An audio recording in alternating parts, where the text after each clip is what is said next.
Don't leave me hanging. It's go time. Hey everybody, this is your best pal Josh, and here we have a terrific, fascinating game between drewbie, the red Terran up here on the top of Scrap Station, representing Root Gaming in this little clan war here against Dignitas Gaming. It is drewbie, he's the red Terran, it's all good, he's good to go, he's ready to play this game against our first Zerg of this little clan war, Dignitas KiLLeR, representing Dignitas Gaming, of course. He is over here on the right side of the map, and actually he got the unlucky spawn for Zerg on this map, as it does take 2 creep tumors to get to the bottom of your ramp and connect your bases. Actually it takes 2 up at the top alone, and then a 3rd one to actually connect the bases. So the top spawn actually doesn't have that problem. If you drop a tumor at the very farthest edge of your creep, it will actually reach the bottom of the ramp, and then a 2nd tumor will connect your 2 bases. But if I had to guess, I imagine KiLLeR will be doing... Actually, okay, he's just doing an extractor trick right away just to get things started. I thought perhaps he might be going for Zergling speed very quickly, getting that pool first, or actually getting that extractor first and then getting a spawning pool, but instead it looks like he's just doing the extractor trick, going for an economic build, and that makes me think he is going to be getting a hatchery first.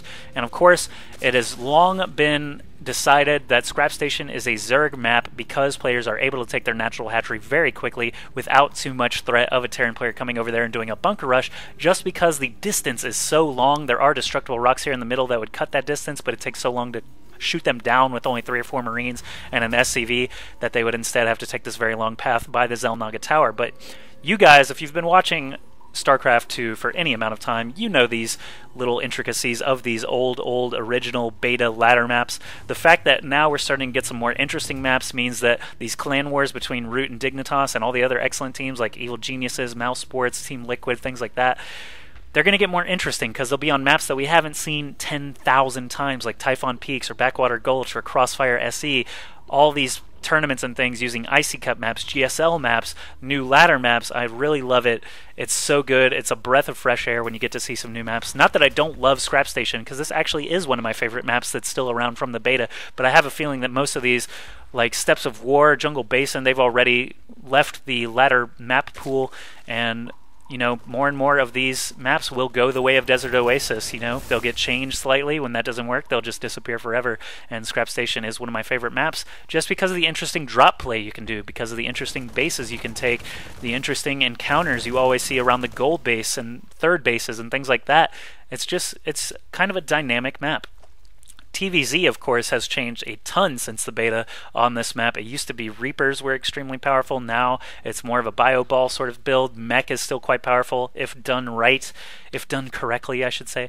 Squeeze play, my favorite new term that I'm trying to get passed around everywhere, where you do a 8 Marine drop here in the back with a medevac and 2 or 3 Hellions in the front to try and kill off as many units as you possibly can. Squeeze play actually works best against Terran and Protoss opponents, I think, but it can do a ton of damage against unwitting Zerg players as well. And this SCV is actually going to go down to these Zerglings on the creep, but drewbie did get a look at everything going on. He knows there's a spawning pool, and I believe he knows there's a hatchery, since that's really all he saw in the main. Okay, he actually didn't manage to get an SCV over there, but he should understand that there is a hatchery up just based on what he saw in that main of KiLLeR. And Zergling speed still has not been started, doesn't have quite enough gas yet. It looks like KiLLeR has decent Overlord placement over here. One of them was shot at earlier by a Marine. This one just hanging out over here. Actually, if drewbie came over here, he might actually be able to snag a kill on that Overlord. Maybe he's waiting for a couple more Marines or doesn't realize it's there. Let's take his vision. Yes, he does see the Overlord. Now it's moving into his base, so this is the best time to actually go try and snag it. And we do see him do that. And we do see him back off and kill a Zergling. And now we do see him come back. We do. This Overlord is going to die a horrible explodey death out in space. We just saw his blood drop to, I don't know, how does gravity work on this Scrap Station? It doesn't seem like it makes a lot of sense now that I think about it. But either way, that blood just fell somewhere, may have landed on some poor guy's head on whatever planet Scrap Station is hovering around. We may never know. But KiLLeR didn't get supply block by that, so no real big deal there. He doesn't have a Roach Warren or a Baneling Nest or anything yet, really just banking it all right now on Zergling speed, which is quite interesting. That makes me think he's probably going to get a lair just to have some kind of complement for these Lings. Mutalisks, of course, quite good on this map, as there is a lot of area around the main base of the Terran that he will need to protect against if Mutalisks do hit the field. So drewbie does have a factory up now with a tech lab. He could be getting a pre-igniter upgrade or siege tech. He is getting just a single Hellion out. Now that he's getting 2 more out of this reactor factory, makes me think the pre-igniter upgrade is going to be a must, and there we do see it start. So no problems over there in drewbie land. The lair has begun now for KiLLeR as he adds another extractor and now an evolution chamber, probably going to be getting those Zergling upgrades for weapons. He's trying to break down his own destructible rocks right now, which is kind of interesting. Looks like he is just going to focus on spreading a lot of creep. Whoa, what's this little guy? He's got a macro hatch coming up here, his 3rd hatchery between his main and his natural. You usually don't see this very often. Usually, if a Zerg is going to build that 3rd hatchery, he'll go ahead and take it at this 3rd base, but for whatever reason, KiLLeR has decided he is just going to drop it here near his main and natural. Baneling Nest coming up right now before this lair completes. No Roach Warren still, though, so Baneling Speedling for the time being. That makes me think Mutalisks are even more likely, as Baneling Speedling Mutalisk is a very, very common build for this matchup, Zerg versus Terran. More Hellions coming all the time for drewbie. Pre-igniter upgrade is about to finish. He's starting to move across the map now. Pre-igniter should be done before he actually manages to engage in any Zergling battles. Armory coming up now for drewbie. Not sure if he's going for Thors or just weapon upgrades for his Hellions and eventually siege tanks, but factory number 3 is coming along as well. So if he continues mining uninterrupted off of these 2 bases, he could actually manage to get some Thors out.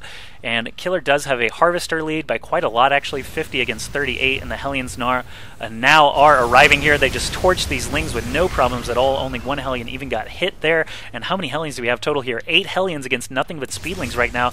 The Spire is starting to come up now. A couple of Queens going to come down to defend. I like that move, as they are quite beefy. They stand up to these blue flames quite well, and they do a lot of damage as well.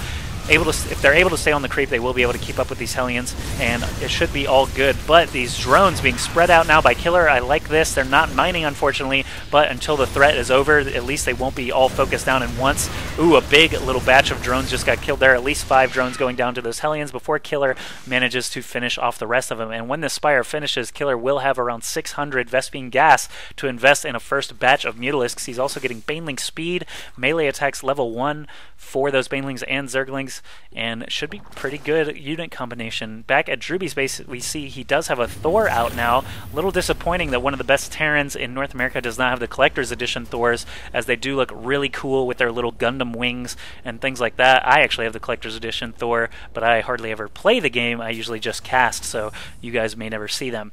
We'll see. Actually, when the ladder resets, I have considered doing some live streaming of laddering. I want to get Diamond at least so people can shut up. Yes, I'm Gold League. I haven't played a 1v1 since release week. Leave me alone. So when the ladder releases, I will actually try to do some laddering and get up into at least Diamond, if not Masters. We'll see how everything goes. But for the time being, we'll go back into this game between KiLLeR and drewbie. More Thors coming now. +1 vehicle weapons about to be completed. More Hellions coming now. drewbie actually doesn't have that many units. Like actual units, he's got 6 Marines and 4 Thors against 34 Zerglings and 8 Mutalisks. So KiLLeR is now arriving with his first flock of mutas. Are there any turrets up? Yes, it looks like there are in pretty good spots here, but he will be able to take out this whole refinery if this Thor is going to be too slow to come over here. Look, he's actually blocked by his own buildings.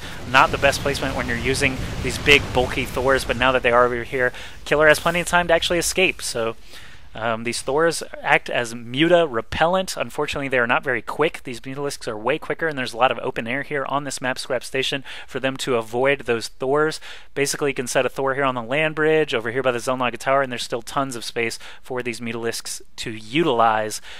Couple of Thors coming now for drewbie, trying to take out these destructible rocks. He's got some Hellions moving across the bottom as well. KiLLeR is trying to take his gold base. That'll be his 3rd mining base and 4th hatchery if you're keeping track at home. Ooh, KiLLeR sees these Hellions coming in with some Mutalisks. Might be able to stop these. Yeah, now with these Speedlings surrounding everything, these Hellions all go down. Only one little blast managed to get off there for drewbie. He did not hit stop or hold position or anything to get some blue jets out.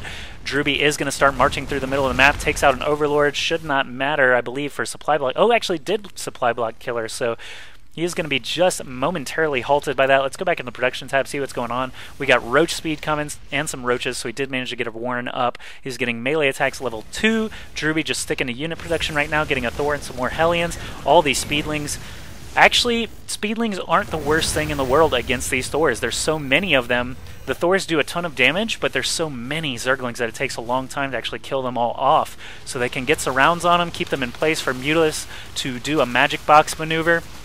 This obviously is not enough Mutalisks to actually deal with this many Thors, even with Magic Box, but there are just not a lot of other units here for drewbie, so I'm curious what's going to happen.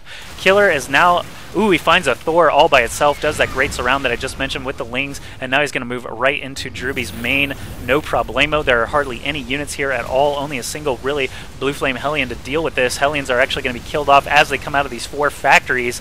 Oh man, this is the worst position for a Terran to be in, with all your production structures covered by your enemy's units. drewbie is also starting to push into KiLLeR's main now, so we'll drop him in the picture-in-picture. drewbie trying to defend with some SCVs. He's got a well-placed Hellion back here with 11 kills and growing, but as those Lings start to thin out, these Roaches and Mutalisks are going to do just fine against those Hellions and SCVs, and now he's starting to focus down Tech Labs. Killed off one of those factories already. He's got more units over here, killing off a factory and a barracks. Looks like he's doing a lot of damage. There's no way drewbie can continue to reinforce right now.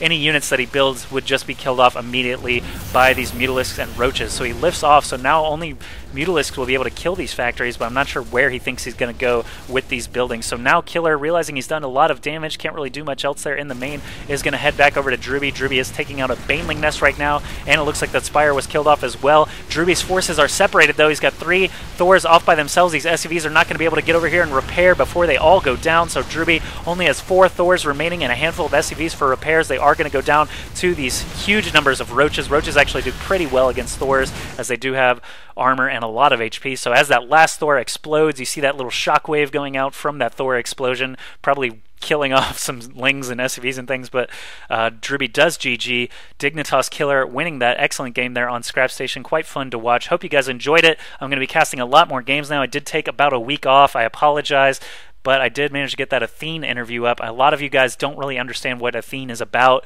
He's a character. He's a good character. I love Athene, and I've been a big fan for several years, so I apologize if you got your feathers ruffled, but really, it's not a big deal. Leave it alone. If you don't want to watch the Athene video, just don't watch it. You don't have to be mean or unsubscribe.